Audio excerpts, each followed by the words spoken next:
Yeah. Thank you, sir. Good afternoon, sir. Good afternoon. घाबरू नका, एकदम रिलॅक्स. बी हॅपी, टेन्शन घेऊ नका. एकदम आनंदात असायला पाहिजे, जेणेकरून एकदम रिलॅक्स होईल. सर मी बीड जिल्ह्यातील गेवराई तालुक्यातून आलो आहे. माझी सायन्समध्ये म्हणजे इंजिनिअरिंगमध्ये डिग्री झाली रायगडच्या गव्हर्नमेंट ऑटोनॉमस कॉलेजमधून. मी 2 वर्ष जॉब केला आहे आणि त्याच्यानंतर MPSCचं प्रिपरेशन. जॉब का सोडलं? सर जॉब प्रोफाईल काही एवढी चांगली नव्हती आणि त्यामुळे म्हणजे पहिल्यापासून इच्छा होती की प्रशासकीय सेवेत जायचं. तर मग अधूनमधून कधी वाटायचं की आपण जर जॉब करत राहिलो तर आपलं स्वप्न राहून जाईल, कारण जी लाईफ आपल्याला एकदाच भेटते. त्यामुळे आपल्याला सोडून तुम्ही आता बघा, PSI 2016 पूर्व पास झाला, मुख्य पास झाला, मुलाखत दिली, नंतर 17, 18, 19, 20, आता 21, मला वाटतं पंचवार्षिक पूर्ण होऊन तुमची झाली आहे. मग तुम्हाला ते पर्सेंटाईलमध्ये जे मार्क पडत आहे, कमी जे पडण्याचे मार्क दिसले मला की तुम्ही इंटरव्ह्यू सेशनला एका ठिकाणी आहे, ज्या वेळेला तुम्हाला स्कोर चांगला आहे तर इंटरव्ह्यूला कमी मार्क पडतात. आता ही दुरुस्ती स्वतःतली कशी कराल तुम्ही? सेल्फ कॉन्फिडन्स वाढवण्यासाठी काय उपाययोजना केल्या तुम्ही 5 वर्षामध्ये, ते मला सांगा. सर माझं रिटर्नमध्ये आणि इंटरव्ह्यूमध्ये चांगले मार्क आहे एकंदरीत, पण ग्राउंड म्हणजे मी सोबत राज्यसेवा पण करायचो, त्यामुळे ग्राउंडवर जास्त फोकस नाही करायचं. त्यामुळे माझं 3 वेळा फक्त 2 मार्कानं म्हणजे राहिलेलं आहे. आता तर ग्राउंड यावेळेला काय होतं, क्वालिफाय होतं. यावेळेस क्वालिफाय होतं. त्यामुळे आता लीड किती मार्काचे आहे? आता मला 20 मार्काची लीड आहे. 20 मार्काचं लीड. कोणत्या कॅटेगरीमध्ये? DTM मध्ये.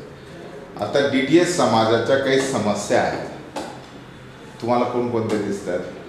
सर DTS समाजामध्ये म्हणजे ऊसतोड कामगार मॅक्झिमम लोक एरियातले, आणि साक्षरतेचं प्रमाण पण खूप कमी आहे, आणि विशेषतः म्हणजे हुंड्याचं पण प्रमाण जास्त असल्यामुळे स्त्री भ्रूण हत्येचं पण. बंजारा समाज येतो ना DTM मध्ये. बंजारा समाजात विविध प्रकार दिसतात, गौर बंजारा वगैरे. तर आपण कोणत्या कम्युनिटीमध्ये येतात?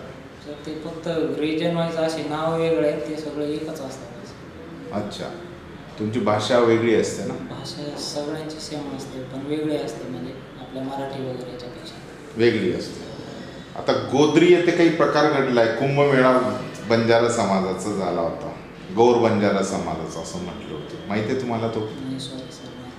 माहिती नाही? ओके. कारण भारतातील एक मेळावा झाला होता, कुंभमेळा, लहान छोटा कुंभमेळा होता गौर बंजारा समाजाचा. ओके. तुम्हाला आता वाटतं का तुमची 2021ला निवड होईल? याकडे कसं बघतात तुम्ही? होईल वाटतं सर, म्हणजे 90% निवड होईल असं वाटतं. अच्छा, होईल असं वाटतं. मग 10% का वाटत नाही तुम्हाला, ते कारण सांगा. शेवटी MPSC म्हणजे सर्टन असं काही नसतं, सगळं अनसर्टन असतं. शेवटपर्यंत आपण सांगू शकत नाही की काय होणार आहे. 1 मार्कानं काही होऊ शकतं, काही होऊ शकतं. मग तुमच्यात कॉन्फिडन्स असेल तर कशाला काय होईल? कॉन्फिडन्स आहे, पण आपल्या हातात जे आहे ते आपण पूर्ण केलेलं आहे, पण जे आता राहिले त्याच्यावर डिपेंड आहे. बरं, जर तुम्ही कमी पडत असाल तरच अपयशी होत असाल ना, असं का म्हणत नाही तुम्ही? तसं नाही, म्हणजे पण इंटरव्ह्यू असा कसा जातो त्याच्यावर डिपेंड आहे. म्हणजे आपण ज्या एरिया आपला जो एरिया ऑफ इंटरेस्ट आहे त्याच्यापेक्षा वेगळ्या यानं जर गेला तर मग. चला, तुम्हाला 3 फॅक्च्युअल प्रश्न करतो. छत्रपती शिवाजी महाराजांची जयंती किती होती? आता गौर बंजारा समाजाचे जे दैवत आहे त्यांच्या आता काही गेलं माहिती आहे ना? सेवालाल महाराज. कितवी जयंती होती? 285 जयंती. ओके. काय सेवालाल महाराजांबद्दलचं काय सांगता येईल तुम्हाला? संत सेवालाल महाराज म्हणजे त्यांना म्हणजे काही तत्व दिलेले आहेत, जसे भगवान गौतम बुद्ध यांनी दिलेले आहेत, तसे समाजासाठी त्यांनी काही तत्व दिले होते. आणि म्हणजे ते योद्धा पण होते एक प्रकारचे, आणि म्हणजे लोकांना असं प्रबोधन तसं पण करून त्यांचं जे प्रबोधन त्यांनी केलेलं आहे, समाजाला जे प्रबोधन केलेले आहे संत सेवालाल महाराजांनी, ते प्रबोधन तुम्हाला पोलीस प्रशासनात कसं उपयुक्त पडेल हा माझा शेवटचा प्रश्न. तर सर ते काय म्हणतात, मी आमच्या भाषेत एक हे लाईन म्हणून दाखवतो, म्हणजे जाणजो छाणजो आणि पचच माणजो. म्हणजे ते काय म्हणतात, आधी कुठलीही जर घटना असेल तर ती आधी तुम्ही त्याची पूर्ण शहानिशा करा, त्याच्यावर ॲनालिसिस करा आणि नंतरच मग माना तुम्ही. Very good. चला बघू. Thank you sir.